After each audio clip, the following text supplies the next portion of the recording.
La prière est la clé qui ouvre toutes les portes. L'émission Le Chemin de la Prière est votre émission hebdomadaire, animée par différentes animatrices. Léon Lieden, Joanne, Marilyn, tous les samedis de 11h à midi sur votre télé H-Live TV. Dans cette émission, nous aurons différents invités pour débattre, pour prêcher, pour méditer, mais aussi pour prier, car la prière est la clé qui ouvre toutes les portes. Surtout, ne faites rien par esprit de parti que va de gloire, mais que l'humilité vous fasse regarder les autres comme étant au-dessus de vous-même. N'oubliez pas cette émission, l'émission du moment, l'émission, le chemin de la prière. La prière est notre force. Chers téléspectateurs, bonjour. Bienvenue à votre émission Le chemin de la prière. Nous recevons ce matin le pasteur Jean-Alphonse et sa femme Renette. Bonjour pasteur Jean-Alphonse et Renette, bienvenue à notre émission. Et nous allons d'abord commencer par la prière et c'est le pasteur Jean-Alphonse qui va prier avec nous. Prions.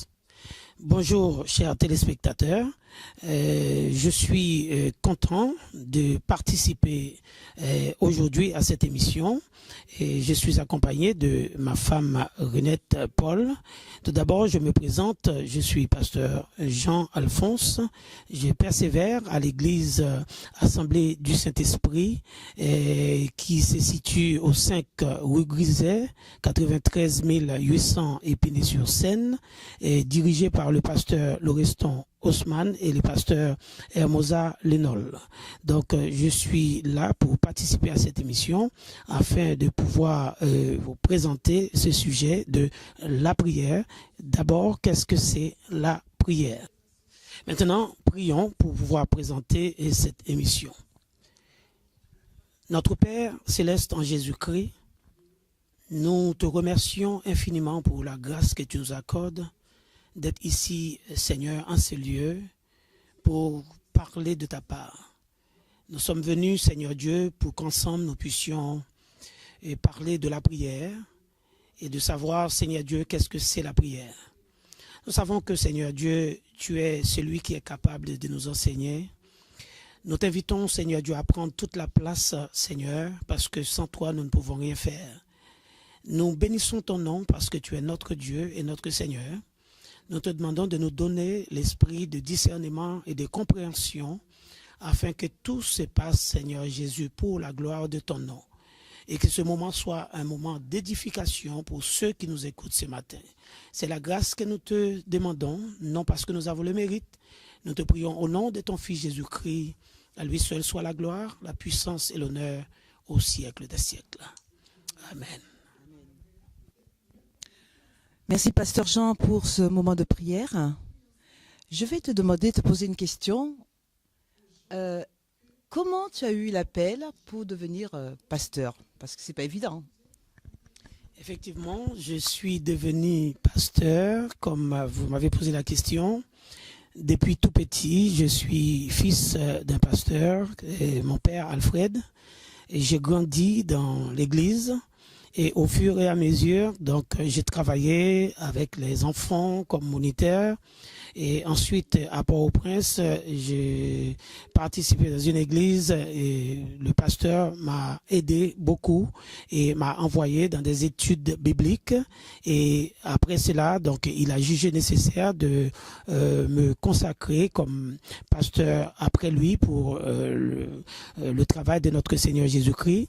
Et depuis, donc, ça commence et continue jusqu'à aujourd'hui. Alors, dans le pastorat, dans le pastoral, en tant que pasteur, quelle est l'activité que vous préférez, qui vous tient le plus à cœur? Prier avec les gens, les visites ou la prédication? Bon, ce n'est pas personnellement moi qui a une préférence. Tout simplement, c'est tout d'après le don que Dieu nous donne à chacun. Vous savez que la Bible nous dit que Dieu a donné des dons à chaque personne. Et moi, personnellement, donc j'ai fait tout. Donc la prière, visiter les malades, mais plus souvent, je suis plus souvent dans la prédication, car je suis aux côtés des deux pasteurs je prêche l'évangile. Et donc, si on pourrait dire ma spécialité, c'est plutôt la prédication. Donc, il va nous dire, dans ses prédications, il a eu l'occasion de prier, de prêcher sur la prière. Alors, il va nous parler ce matin sur les 5 manières de prier. N'est-ce pas, Pasteur Jean? Donc, nous aurons beaucoup à apprendre avec lui. Quelles sont ces 5 manières de prier? N'est-ce pas? À vous. Tout d'abord, je ne veux pas vous apprendre, on va simplement essayer de voir les textes qui nous parlent de la prière et les 5 manières de prière. Avant tout, j'aimerais qu'on commence par là. Qu'est-ce que c'est la prière? Donc, la prière, c'est ce qu'on appelle l'expression spontanée et directe de l'homme à Dieu. C'est la manière ou le moyen que l'homme peut utiliser pour communiquer avec Dieu. Comme vous le savez, bien avant Jésus-Christ, l'homme n'avait pas cet accès-là. Donc, Jésus-Christ est venu, donc par sa mort, il a brisé les barrières qui existaient. Donc, comme vous le savez, dans Matthieu chapitre 27, la Bible nous dit que au moment de sa mort, donc le voile du temple a été déchiré et depuis, nous avons accès à nous présenter directement nous-mêmes à notre Dieu quand nous avons des besoins. Pasteur Jean, tu vas nous parler déjà sur les 5 manières de prier. Quelle est la première manière de prier? Ensuite, la deuxième. Et nous allons nous étaler sur une des manières qui nous intéresse le plus. D'accord? Merci. D'abord, j'aimerais bien, oui, nous allons parler des 5 manières de prier. Et tout d'abord, nous disons que il y avait des hommes de prière qui existaient dans le temps. Si on peut citer Moïse qui priait et David qui priait. Et nous avons aussi l'apôtre Paul qui était un homme de prière et qui prie toujours pour l'Église. Alors, les 5 manières de prier, nous avons la prière de supplication. Et la prière de supplication, c'est une manière de se présenter devant Dieu pour demander avec instance. Et c'est une prière qu'on fait avec humilité lorsqu'on s'est présenté devant Dieu, à savoir que notre Dieu est un Dieu grand. Lorsque nous nous sommes présentés devant lui, nous devons nous humilier pour faire cette demande. C'est la prière de supplication. Et la deuxième prière, c'est la prière qu'on pourrait appeler des requêtes. Et les requêtes aussi, c'est une demande qu'on peut formuler pour demander à Dieu ce dont on a besoin. Et troisièmement, il y a ce qu'on appelle la prière d'action de grâce. La prière d'action de grâce, c'est une prière de remerciement. Quand on a fini de demander quelque chose à Dieu et qu'on est sûr qu'on a trouvé ce qu'on a demandé, donc on fait cette prière d'action de grâce pour remercier Dieu d'avoir répondu à notre demande. Et la prière de louange, c'est lorsque on se met à louer notre Dieu et on évoque tout ce que Dieu a fait pour nous. Et donc, c'est une prière, ce qu'on appelle la prière de louange.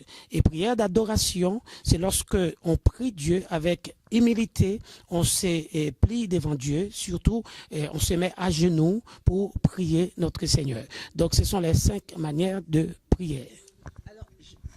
Je suis souvent très intéressé par la prière de supplication. On appelle la prière d'intercession aussi. C'est la prière d'intercession. Et c'est une prière qui demande beaucoup d'énergie, beaucoup de foi, beaucoup de patience. Et je voudrais savoir qu'est-ce que Renette pourrait nous en dire sur la prière de supplication, parce que je sais qu'il y a beaucoup de groupes de femmes qui prient en Haïti, à Paris, et elles sont très attelées à ce ministère de la prière de supplication ou d'intercession. Alors Renette, est-ce que tu peux nous en parler? Si tu fais partie d'un groupe de prière d'intercession, comment ça se passe? Bon, merci. Pour pour répondre à la question, je suis pas fait partie d'un groupe de prière, mais j'ai l'habitude de prier aussi. Pour moi, la prière, c'est la clé. C'est une clé qui ouvre toutes les portes qui sont fermées et c'est une clé aussi qui ferme toutes les portes qui sont ouvertes. Pour moi, en gros, c'est ça pour moi la prière. Quand on prie Dieu, on sait que Dieu, il est là, il nous écoute, il nous entend, il a réponse à tout. Et puis voilà, pour moi, c'est ça la prière. Alors, dans la prière d'intercession, pasteur Alphonse, on prie comme on veut ou bien comment tu vois, est-ce qu'on doit aller jusqu'au atteindre le but, la réponse de Dieu? Ça demande comment ça se passe. Merci. Donc la prière d'intercession, je le comprends ainsi, quand on intercède, c'est une prière qu'on peut faire en faveur de quelqu'un. Par exemple, quand quelqu'un est malade et nous sommes chargés de prier pour cette personne, donc nous prions, nous intercédons pour la personne auprès de Dieu pour demander la guérison, la faveur de Dieu. C'est ça pour moi que la prière d'intercession. On intercède en faveur telle ou telle personne dans la prière. Et ce qui signifie aussi la prière d'intercession, on peut intercéder seul et on peut intercéder avec la communauté. Si quelqu'un a besoin de prière, il peut faire part à un groupe de prière ou à son église pour intercéder, pour vraiment prier avec beaucoup d'espoir, avec beaucoup de patience et attendre que Dieu intervienne dans le problème qui est mis sur le plateau, n'est-ce pas?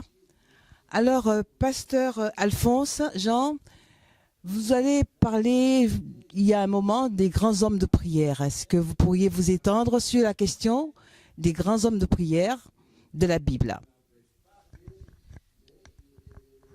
Merci. J'ai cité des grands hommes de prière. J'ai cité tout à l'heure David, Moïse et l'apôtre Paul. Mais avant tout, il y a un grand homme. Le plus grand homme de prière, c'est Jésus. Nous savons que lorsqu'il était sur terre, à chaque fois, il se mettait à pas et des fois, il est monté sur la montagne pour prier. Et nous savons que lorsque Jésus devait ressusciter Lazare, ce n'est pas parce que Jésus ne pouvait pas le faire, mais tout simplement, Jésus a agi ainsi. C'est pour nous montrer nous-mêmes, dans tout ce que nous faisons, nous devons passer par Dieu, parce que nous, il nous est impossible de faire quoi que ce soit sans l'aide de Dieu. Donc, il est arrivé, avant même d'appeler Lazare, il s'est tourné vers le ciel en disant, Père, je sais que tu m'exauces toujours, mais je te prie pour ceux-là qui me regardent, afin qu'ils voient que c'est toi qui m'envoies. Donc, Jésus a prié. Avant sa mort, il a prié. Il est monté sur la montagne pour prier. Parce que, étant dans la chair, lui était impossible d'accepter la mort. Donc, il a prié en disant, Père, s'il est possible que cette coupe s'éloigne de moi, ça c'est dans Marc chapitre 14, et nous avons encore d'autres textes qui nous prouvent que Jésus a prié. Et dans Matthieu chapitre 4, après le baptême de Christ, la Bible nous montre que Jésus a été poussé par l'Esprit dans le désert et pour jeûner 40 jours et 40 nuits parce qu'il devait faire face à la tentation du diable. Donc Jésus est un grand homme de prière. Alors, vous venez de dire que Dieu exauce toujours les prières de Jésus. Est-ce que Dieu exauce toujours les prières des hommes que nous sommes sur la terre? Dieu exauce toujours des prières, mais on va dire, bibliquement parlant, pas toutes les prières. Parce qu'il y a des prières qu'on peut faire monter à Dieu que Dieu n'exauce pas. Pourquoi? Parce que les disciples sont venus voir Jésus dans Luc chapitre 4, dit, Seigneur, apprends-nous à prier comme Jean a appris à ses disciples. Et dans la prière que Jésus a apprise à ses disciples, il leur dit dans Matthieu chapitre 6, le verset 9, il dit, quand vous priez, dites, notre Père qui es aux cieux, que ton nom soit sanctifié, que ton règne vienne et que ta volonté soit faite sur la terre comme au ciel. Il y a des prières que Dieu n'exauce pas. Ça fait partie de la volonté de Dieu parce que Dieu est omniscient. Il sait, par exemple, dans la prière, la demande que nous lui adressons, et donc ça va pas être bon pour nous. Donc, il préfère de ne pas répondre à cette prière. Donc, c'est pourquoi Dieu n'exauce pas toutes les prières, mais Dieu sait exaucer des prières. On dira plus exactement que, enfin moi je pense que Dieu exauce toutes les prières, même par le nom. Pour Dieu, c'est une réponse. Pour nous, c'est peut-être pas une réponse, parce que nous voulons que Dieu fasse à notre manière. Mais comme Dieu, comme vous venez de le dire, est omniscient, il sait tout, il sait que c'est pas bon pour nous. Mais le nom de Dieu est aussi une réponse. L'attente de Dieu, attends, demain, c'est aussi une réponse. Le oui de Dieu, c'est aussi une réponse à. Alors, au niveau de l'homme, au niveau de Dieu, que ce soit le oui, le non ou l'attente, c'est toujours une réponse. Il exauce. Mais c'est pour l'homme. L'homme pense que si Dieu me dit non, il m'a pas répondu. Mais non, il nous faut dire bien quand il ne nous donne pas n'importe quoi. Si je puis me faire une petite différence, alors on va pas rentrer dans la grammaire ou du moins dans le dictionnaire, mais si je puis faire une petite différence, et surtout comme vous avez dit pour l'homme, il y a répondu et exaucé, on peut faire une petite nuance là-dedans. Alors quand une prière est exaucée, c'est lorsqu'on réussit de ce qu'on demande, mais quand c'est non, il y a plutôt l'échec que la réussite. Alors, quand la prière est exaucée, c'est qu'on a ce qu'on a demandé. Quand c'est non, donc cette prière n'est pas exaucée. Dans ce même Matthieu chapitre 6 que je viens de citer tout à l'heure, il a fait différence entre la prière des chrétiens et la prière des pharisiens. Il a dit les gens qui se rassemblent au coin de rue et qui prient et qui font semblant sous prétexte que leur prière sera exaucée, mais la Bible nous dit qu'ils auront leur récompense, mais nous, il nous a montré une différence de prière et a dit quand on prie, on rentre dans la chambre, on ferme la porte et puis on prie le Dieu qui est au ciel et il nous donnera ce que nous avons besoin. Donc j'ai fait la petite différence entre exaucer et répondu. Dieu peut répondre par non et quand c'est non, cette prière n'est pas exaucée parce qu'on n'a pas ce qu'on a demandé, mais quand c'est oui, donc on a ce qu'on a demandé. Alors, oui, alors Renette, est-ce que vous avez eu l'occasion de ne pas être exaucé dans une prière? Donnez-nous un petit témoignage sur un non-exaucement, comment vous avez réagi? Voilà. Je ne sais pas, c'est comme quoi vous avez entendu une question que j'avais posée hier soir dans l'étude biblique, c'était sur la prière aussi. J'ai posé la question pour demander, quand on prie Dieu pour avoir quelque chose, si on ne trouve pas ce qu'on a demandé, est-ce qu'on doit insister? Voilà. Et la réponse c'était si on n'a pas eu ce qu'on a demandé, il faut prier et sans cesse. Alors on a eu les passages qui étaient dans, je crois que c'était Matthieu. Je me rappelle, je n'étais pas encore mariée et puis c'était ma première demande devant Dieu. Je demandais à Dieu et parce que j'adore les activités de l'église. Je dis à Dieu, aide-moi à tout, pour que je ne sois pas de l'église, aide-moi à être la femme des pasteurs. Voilà. Et puis c'était une demande que j'avais faite, que j'ai oublié longtemps pour recevoir ce que j'avais demandé. Alors il m'a donné cette demande, c'était en 2013. Vous voyez, c'est 2013. Voilà. Alors j'ai rencontré mon mari qui est ici présent et je dis merci à Dieu, mais la question c'est que je dis, mais quand je l'ai rencontré en 2013, j'ai dit, mais est-ce que Dieu, c'est là que je me souviens que j'avais fait cette demande devant Dieu. En 2013, quand j'ai rencontré mon mari, j'ai dit, mais cet homme-là, il n'a pas oublié ce qu'on a demandé au premier demande, quoi. Voilà. Alors, Renette et Alphonse, alors vous avez combien d'années de mariage aujourd'hui? Nous avons 2 ans de mariage, en gros, et 2 ans et demi, plus. 2 ans et demi de mariage parce que Dieu a répondu oui, mais Dieu les avait mises Renette en attente. Tu attends que ce soit la bonne personne pour toi. C'est ce qui s'est passé. D'accord. Bon, sinon on va s'étaler sur le mariage. Hein. On va rentrer dans le vif du sujet sur les grands hommes de prière.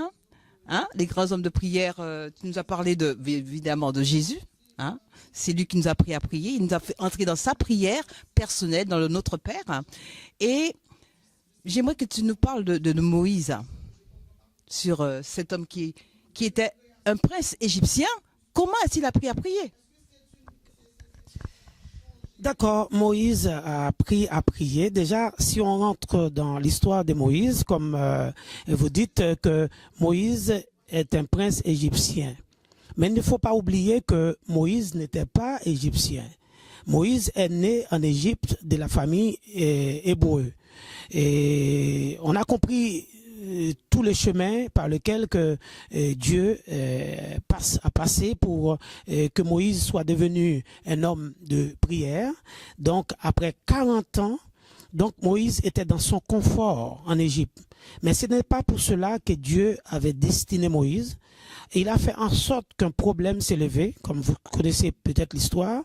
Moïse voulant défendre un Égyptien. Alors, il a dit, mais vous êtes frères, entendez-vous? Et cela a causé, on va dire que la fuite de Moïse, qui est devenu berger. Hein, vous voyez, par le chemin que Jésus et Dieu a passé à Moïse, et derrière les troupeaux de son beau-père Jéthro, et Dieu lui a apparu dans un buisson de feu et il a dit, j'ai entendu la prière de mon peuple, tu dois retourner en Égypte pour aller délivrer mon peuple. Et dès lors, donc Moïse a déjà une communication avec Dieu. Donc de temps en temps, il est obligé de parler avec Dieu pour que Dieu puisse lui donner la directive comment sortir le peuple en Égypte. Dès lors, à chaque situation, Moïse s'est présenté devant Dieu pour demander comment faire et Dieu lui répond, voilà de telle manière, de telle manière. Donc c'est comme ça que Moïse est devenu un grand homme de prière. Alors, il faut dire que dans l'histoire de Moïse, on a l'impression que Moïse est passé par un grand désert. 40 ans, n'est-ce pas, dans le désert? 40 ans d'existence, tout seul. Et voilà. Et pendant ce temps-là, il découvre Dieu, il fait son cheminement, hein, à connaître Dieu, à apprendre à prier parce que il était hébreu, mais il ne savait pas quand il était prince égyptien. Il priait les idoles, des faux dieux, et voilà, il doit connaître le vrai Dieu d'Israël. C'est une très belle histoire, le cheminement. Et bien souvent, c'est dans le désert, les problèmes, que l'homme apprend à prier. Est-ce que vous avez eu un problème qui vous a amené à apprendre à prier, à mieux prier dans votre vie? Il y a eu un moment de désert. Comme chacun de nous passons par le désert, qui nous mène dans une vie de prière. Je pense que chaque personne a un moment dans sa vie qui l'incite à prier davantage. Parce que la prière, c'est quelque chose qui nous rend forts. La prière, c'est quelque chose qui nous rapproche de Dieu. La prière, c'est quelque chose qui nous donne une intimité avec Dieu. Donc, puisque nous avons développé tout à l'heure, la prière, c'est l'expression spontanée et directe de l'homme à Dieu. Donc, chaque personne dans sa vie a un moment qui l'incite à s'approcher plus de Dieu, soit une demande, soit un problème qu'il rencontre, soit dans sa vie personnelle, soit autour de lui, et surtout si c'est un homme de Dieu, soit dans l'église qu'il dirige. Donc il a une obligation d'aller toujours vers Dieu, comme je disais tout à l'heure. Moïse, à chaque fois qu'il a un problème avec le peuple, eh bien, qu'est-ce qu'il fait? Il se tourne vers Dieu, hein? Rappelez-vous, devant la mer Rouge, donc la mer devant, l'armée égyptienne derrière, et le peuple qui saccage Moïse. Donc il s'est tourné vers Dieu et Dieu dit, Moïse, qu'est-ce que tu as dans la main? Donc à chaque fois qu'on prie Dieu, Dieu nous donne de nouvelles directions pour qu'on puisse avancer et aussi avoir un témoignage pour laisser aux autres qui sont faibles dans la foi. Alors, étant donné que nous sommes entre nous, hein, je vais te tutoyer. Ce sera beaucoup plus facile pour l'émission et pour moi aussi, n'est-ce pas? D'accord. Alors, tu parles de Moïse et il y a un moment, on voit que Moïse, dans sa prière, va changer le cours de l'histoire du peuple d'Israël.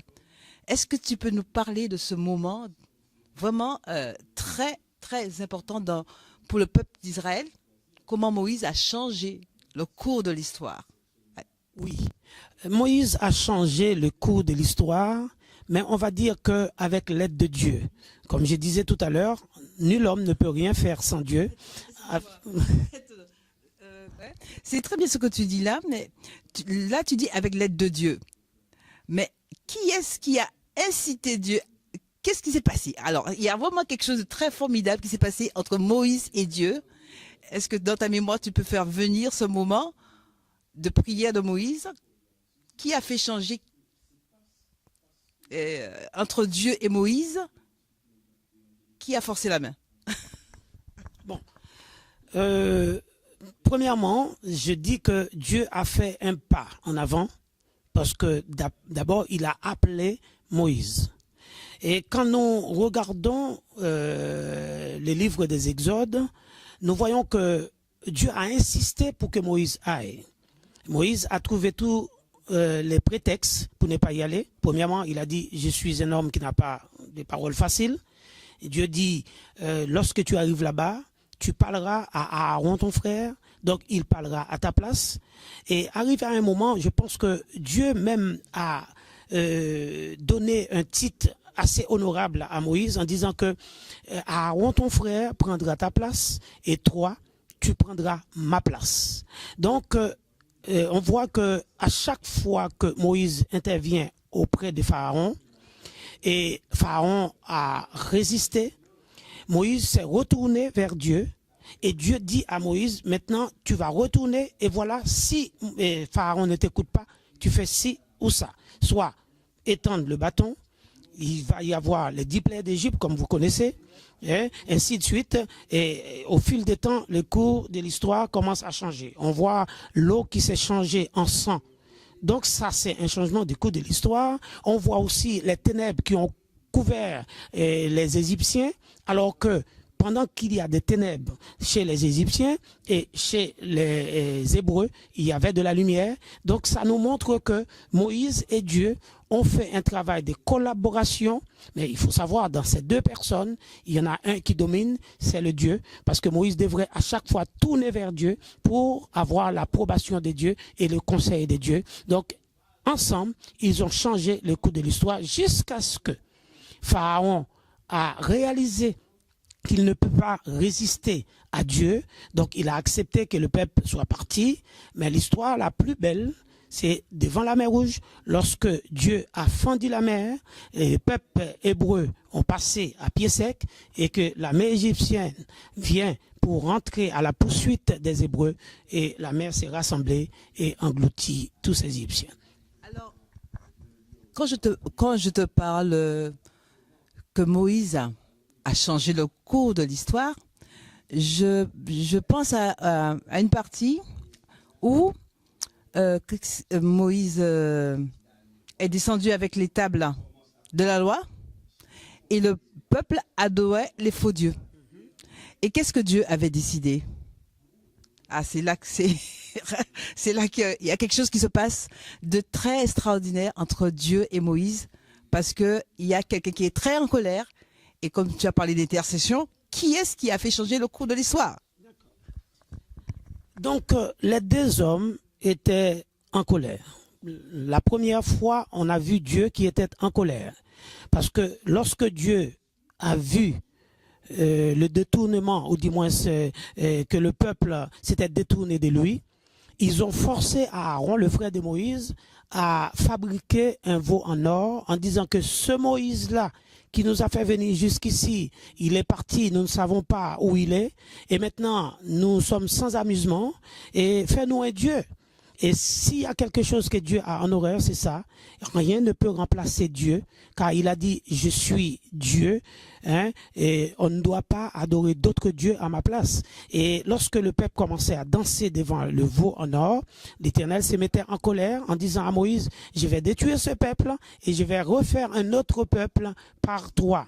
Et Moïse dit, Seigneur, si tu m'as fait venir en Égypte pour sortir ce peuple et que maintenant tu les tues dans le désert, qu'est-ce que les autres diront? Ils diront que tu ne pouvais rien faire et tu as fait sortir ce peuple. Je ne veux pas. Et si tu dois tuer ce peuple, moi, enlève mon nom dans ton cahier. Et c'est alors que Dieu a accepté les conduits est descendu. La Bible nous dit, il s'était pris de colère et il a fait tuer tous ces gens-là qui étaient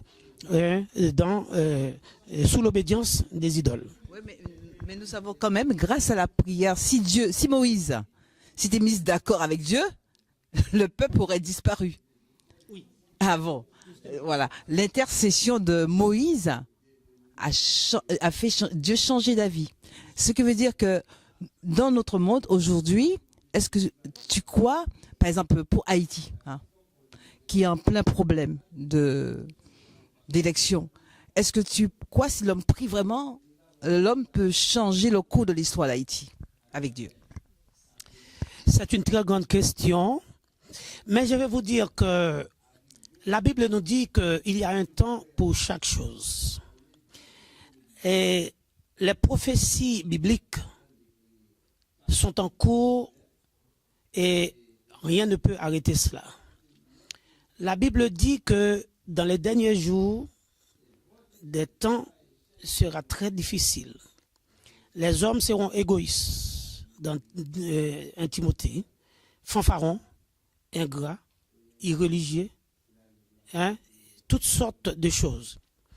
Donc, si la Bible nous dit que le jour du retour de Jésus-Christ, les choses ne seront plus comme avant, on peut comprendre cela. C'est vrai, si des hommes se mettaient à prier, oui, ils pouvaient changer le cours de l'histoire. Mais on revient à toujours cette prière, que ta volonté soit faite. Toujours, que ta volonté soit faite. Donc, on peut prier. Et s'il n'y avait pas des hommes et des femmes de prière en Haïti, le pays serait déjà sombré. Mais le fait qu'il y a des hommes qui prient, le Seigneur a préservé, parce que dans Matthieu 24, il a dit, hein, l'iniquité sera accrue et la charité du plus grand nombre se refroidira. Mais il a dit, à cause des élus, ces jours seront abrégés. Donc, on rentre dans le cours de cette histoire, à cause de ceux qui prient en Haïti, Haïti est encore préservé. Donc, c'est pour cela. Oui, oui. Parce qu'il y a aussi ce fameux verset, si mon peuple s'humilie, prie et me cherche, j'effacerai son péché et je guérirai son pays. Alors, est-ce que le peuple de Dieu aussi n'est pas le problème de notre problème, hein, nous sommes haïtiens. Est-ce que le peuple de Dieu en Haïti, est-ce que l'Église a perdu un peu de sa lumière? Que penses-tu? Vu la montée de la violence, est-ce que l'intercession s'est limitée au manger, au boire? J'ai faim, Seigneur, seulement? Ou bien est-ce qu'on prie vraiment pour le pays? Si on retourne à Jésus-Christ, et la Bible nous dit que Jésus a passé 40 jours et 40 nuits dans le désert pour prier. Il n'avait pas besoin de faire cela, parce que la Bible dit que Jésus-Christ est Dieu. Pourquoi prier? C'est juste pour nous donner des exemples. On trouve que c'est vrai, on prie, mais des fois, on ne prie pas soit assez, ou soit on prie pour satisfaire nos désirs. Mais cependant, on ne prie pas comme il faut prier. Dans l'histoire de Gênes, dans Ésaïe chapitre 58, la Bible nous dit que nous sert de gêner, hein, de mortifier notre âme, si nous ne relâchons pas les prisonniers qui sont en nous. Par exemple, nous prions Dieu, mais nous avons de l'orgueil, la jalousie, la haine. Nous ne pouvons pas s'entendre. Et maintenant, on voit qu'il y a une guerre qui existe, même dans les églises. On voit que les pasteurs ne s'entendent pas avec les pasteurs. Hein? Donc, comment pouvons-nous trouver une solution à nos prières, tandis que nous ne sommes pas en condition de prier. Et la Bible nous donne un exemple. Jésus-Christ dit, moi et le Père, nous sommes un. Et dans la prière que Jésus a fait dans Jean plutôt chapitre 17, il a dit, cela était à toi, tu me les as donnés. Maintenant, et je te demande qu'ils soient un, comme toi et moi nous sommes un. L'unité est perdue. Chacun prie dans son coin et il n'y a pas vraiment un rassemblement commun pour que les gens puissent prier et chercher la présence de Dieu. Donc c'est pourquoi nous manquons de l'efficacité, alors tandis que la prière est très très efficace, surtout dans le temps passé. Donc aujourd'hui, la situation de Haïti, la situation de nos églises, de nos responsables aussi, nous invite à intercéder. Tu as commencé par les 5 manières de prier, intercéder, l'intercession. Et je crois que nous devons vraiment nous arrêter sur la question, que nous devons vraiment apprendre à intercéder. Ça m'appelle vraiment à prier plus ça. Parce que sans l'unité, nous ne pourrons pas aller plus loin dans nos églises et nous devons aller plus loin.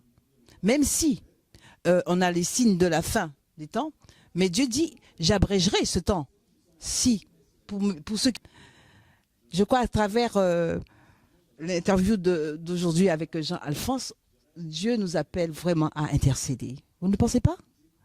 Apprendre à intercéder avec l'autre, à intercéder seul, l'unité, parce que notre monde est vraiment malade. Une grande maladie, le manque d'amour. Et sans l'unité, nous ne pourrons pas atteindre cela.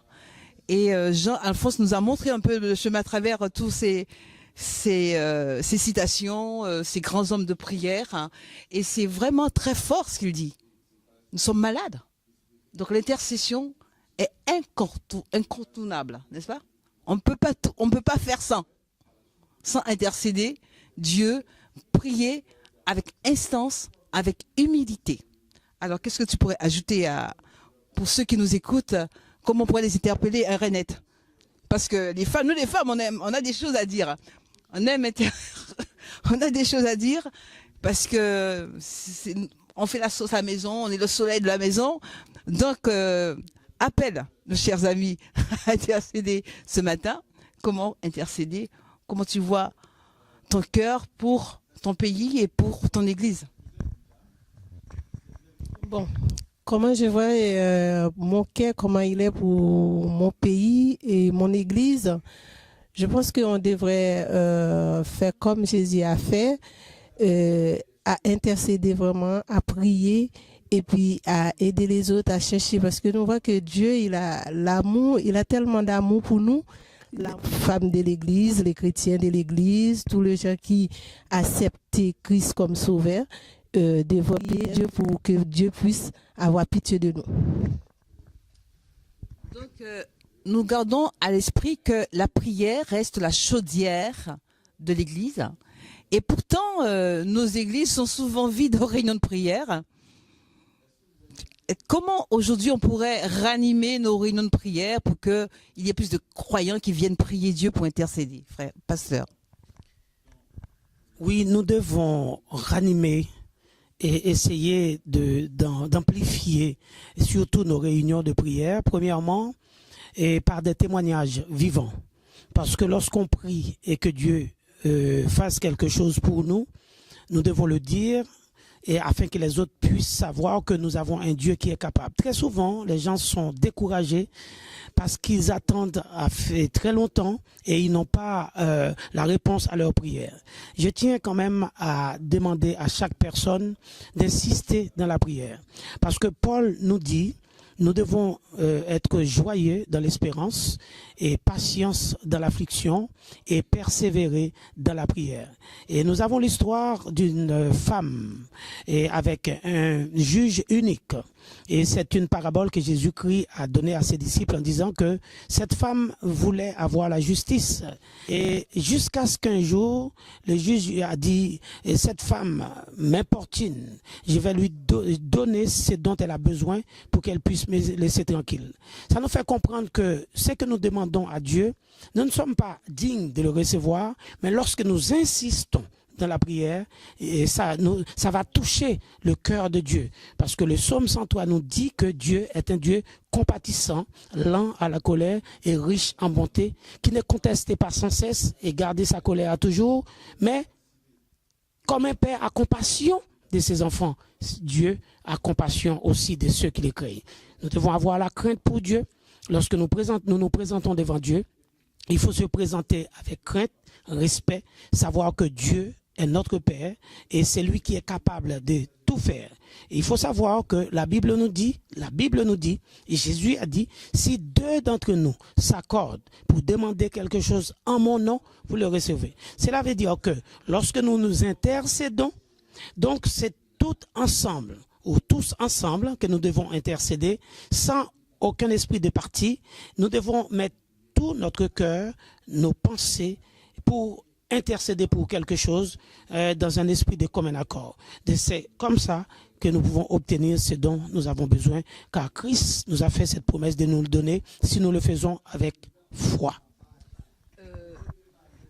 L'Église du 21e siècle, aujourd'hui, si nos réunions de prière se vident, ne sont pas très fréquentées, est-ce que l'Église ne doit pas maintenant, aujourd'hui, se réunir avec l'Assemblée pour réfléchir comment avoir des réunions de prière plus vivantes?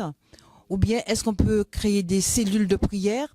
Est-ce que les responsables prennent le temps de réfléchir sur la question pourquoi ils ne viennent pas prier?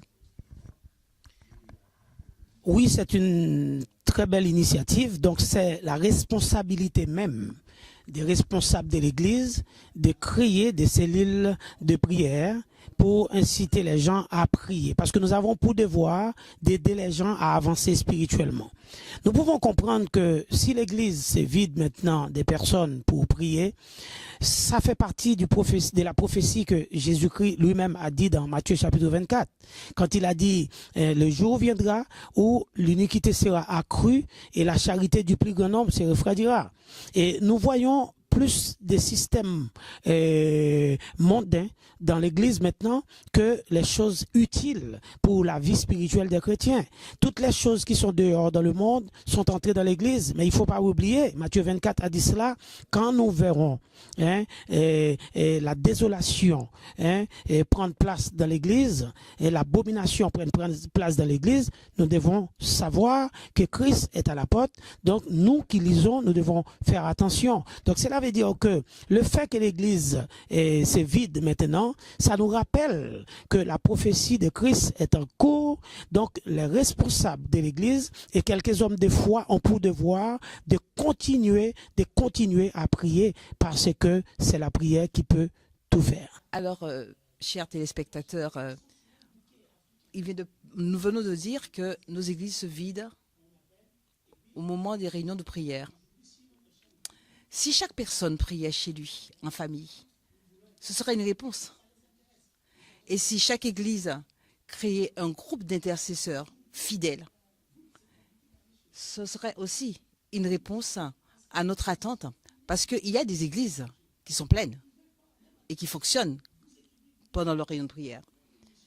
Donc, je pense que nous, le peuple haïtien, qui venons d'un pays chaud, c'est un peu difficile. Donc, il faut réfléchir, vraiment créer des groupes d'intercesseurs et avoir peut-être un programme pour chaque personne puisse prier en famille, à la maison, pour que le Seigneur puisse rendre vivant nos réunions de prière et nos réunions le dimanche, que tout se passe mieux, n'est-ce pas?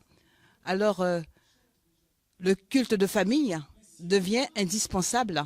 Priez en famille, prions en famille, prions avec l'Église, prions en couple. C'est ce que Dieu attend de nous aujourd'hui pour sauver son Église, pour sauver son épouse. Restons à l'écoute du Seigneur. Alors, je vais laisser le pasteur Alphonse résumer les 5 manières de prier juste avant de terminer notre émission, Le chemin de la prière. Nous tenons à vous rappeler, chers téléspectateurs, que la prière est essentielle. Premièrement, nous avons le modèle par Jésus. Et deuxièmement, nous avons Moïse qui était un homme de prière, avec le peuple d'Israël qui était aussi un peuple rebelle, et qu'il a prié Dieu et le Seigneur lui a montré comment faire. Et nous avons aussi David, lorsqu'il est en difficulté en tant que roi, qui ne comptait pas sur son armée, sur ses armes, mais qui comptait sur Dieu pour la prière. Et nous avons aussi l'apôtre Paul, qui était un homme de prière. À chaque fois, quand il écrit des lettres aux églises, pour dire, nous ne cesserons jamais de prier et de mentionner, de faire mention de vous dans nos prières. Parce qu'il sait que c'est la prière qui peut aider le peuple à avancer. Aujourd'hui, nous sommes appelés à vaquer à la prière. Et nous devons le faire avec instance. Et nous venons de vous parler des 5 manières de prier. Premièrement, supplication. Supplication, c'est savoir qu'on prie un Dieu qui est au-dessus de tout. Déjà, premièrement, quand on prie Dieu, on le prie avec supplication, sachant que nous allons lui demander quelque chose dont nous n'avons pas le mérite. Tout simplement, nous implorons et son amour, nous implorons ses compassions pour pouvoir nous répondre. Et prière d'action de grâce, c'est de ne pas oublier de remercier Dieu lorsqu'il nous donne quelque chose que nous lui demandons, de le remercier pour son amour envers nous, sa grâce. Et les requêtes, ce sont des prières qui sont formulées pour présenter devant Dieu quand les choses vont mal et que nous pouvons venir devant Dieu avec plusieurs sortes de prières, soit pour les malades, soit pour les gens en difficulté et ainsi de suite, et aussi prier pour la vie, le développement de la vie spirituelle de l'Église. Surtout, c'est important parce que l'Église, c'est l'affaire de Dieu. Rappelez-vous que Jésus dit à Pierre, tu es Pierre, et sur toi, Pierre, j'ai bâtirai mon Église. Donc, l'Église repose sur la vie de chaque chrétien. Nous avons pour devoir de prier pour l'épanouissement de l'Évangile jusqu'à ce que Christ revienne pour trouver une Église pure et sans tache. Donc, et nous avons aussi la prière de l'orange. Donc, c'est-à-dire que c'est de louer Dieu pour ce qu'il est, pour ce qu'il fait. Et on énumérait les bienfaits de Dieu, donc on loue Dieu par rapport à ce qu'il fait. Et la prière d'adoration, c'est lorsque nous prions Dieu, à savoir que Dieu est tellement grand, donc nous nous courbons devant Dieu et adorer, c'est prosterner et se mettre à genoux face contre terre pour reconnaître l'autorité et la suprématie de Dieu. Donc nous devons nous vaquer à la prière. Parce que la Bible nous dit ça et nous devons prier parce que sans la prière, rien ne peut s'avancer. Le Seigneur nous dit dans Jean chapitre 15, si vous demeurez en moi et que mes paroles demeurent en vous, demandez tout ce que vous voulez et cela vous sera accordé. Donc c'est notre but et je pense que c'est aussi votre but. Merci de nous avoir écoutés. Et j'espère que ce moment sera pour vous un moment de joie, d'encouragement et de bénédiction. Et je tiens aussi à remercier toute l'équipe. Souhaite que ce moment va continuer. Et n'oubliez pas, notre grand sujet du jour, c'était le chemin de la prière. Et je remercie aussi ma femme Renette qui m'a accompagné pour passer ce moment. Et j'espère que Dieu vous bénira et qu'il vous bénisse tous. Dieu vous bénisse et bonne journée. Merci. Alors merci pasteur Alphonse Jean et Renette Jean. Merci pour tout cet enrichissement. On a bien mangé aujourd'hui, hein. On a une très bonne nourriture, très riche. Et moi, je vais vous laisser avec un verset, comme d'habitude, n'est-ce pas, qui se trouve en Philippiens, chapitre 4, versets 6 et 7. Ne vous inquiétez de rien, mais en toute chose, faites connaître vos besoins à Dieu par des prières et des supplications avec des actions de grâce. Et la paix de Dieu, qui surpasse toute intelligence, gardera vos cœurs et vos pensées en Jésus-Christ. Merci, chers amis, et à très bientôt avec votre émission, Le chemin de la prière. Au revoir.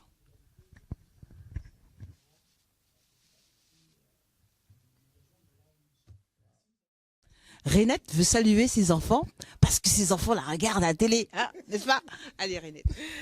Bon, merci beaucoup. Je profite de l'occasion pour faire un gros coucou à Angie et Rebecca. Je sais que vous allez être très très contents de voir maman et Pasteur Alphonse. Et bien, gros coucou à vous. Et puis c'était très très très très bien. Bisous. Allez, salut les enfants. Je salue Rebecca, je salue Angie, je salue Charlène, Marina et Mathieu, Samuel et Christelle. Je vous salue. Et je salue aussi l'église d'Épinay, mon pasteur Osman et le pasteur Lénol Emoza. Je vous salue tous et soyez bénis au nom du Seigneur Jésus-Christ. Que Dieu vous bénisse. Et je salue aussi Nathanaël, que j'allais oublier, mon garçon. Que Dieu te bénisse. Et je salue Esther, qui nous écoute. Que Dieu vous bénisse. Que Dieu vous bénisse. Et moi, je salue toutes les églises de France, d'Asie, et toutes les églises d'Haïti. Et nous prions pour vous, Haïti. On vous oublie pas. Disposez cœur au moment ça va assurer, Seigneur, nous approcher, n'abredant nous, à que nous assoiffés, n'abredant nous, gagnons besoin toucher, qu'abredant nous, guérison y a cherché, y a maintenant nous, le matin, les lever, que vous toucher, à midi, vous nous camper, c'est sous nous compter. Les soirées, elles coucher, sous mon doux coucher.